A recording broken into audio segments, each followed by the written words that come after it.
Cucuta, Colombia, Reuters.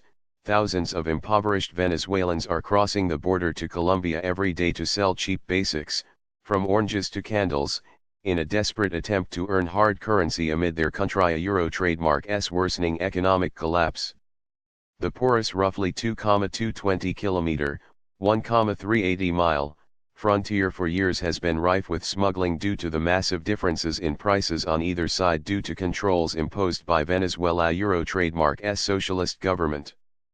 But in the past 3 months there has been a spike in Venezuelans migrating to the border area and spending their days going door to door trying to sell low-cost goods in Colombia.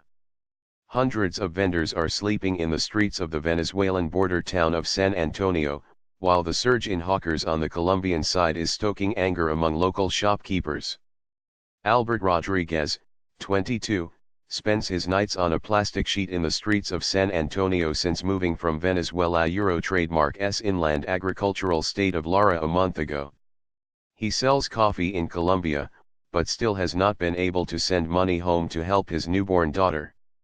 A euro trademark's tough because there are so many Venezuelans.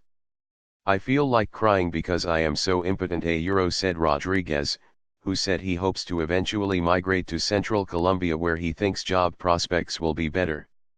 The flood of vendors is evidence of how a fourth year of recession, which has fomented malnutrition, disease, and violent crime, is tearing Venezuela's euro trademark's social fabric apart.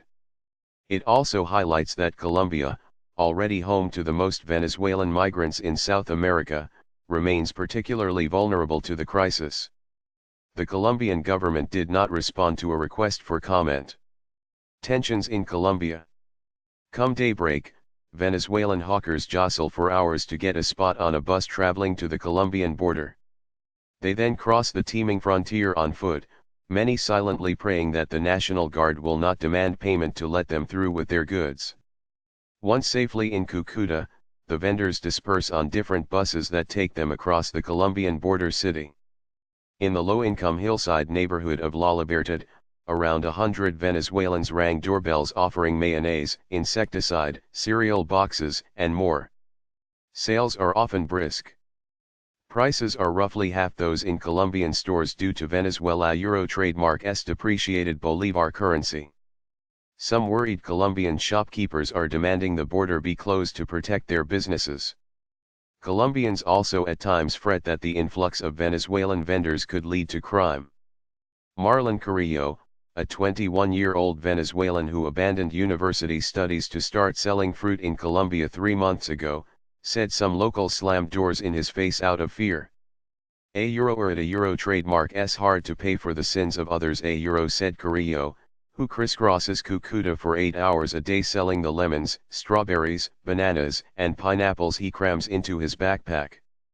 I want to progress and study, but I have to work.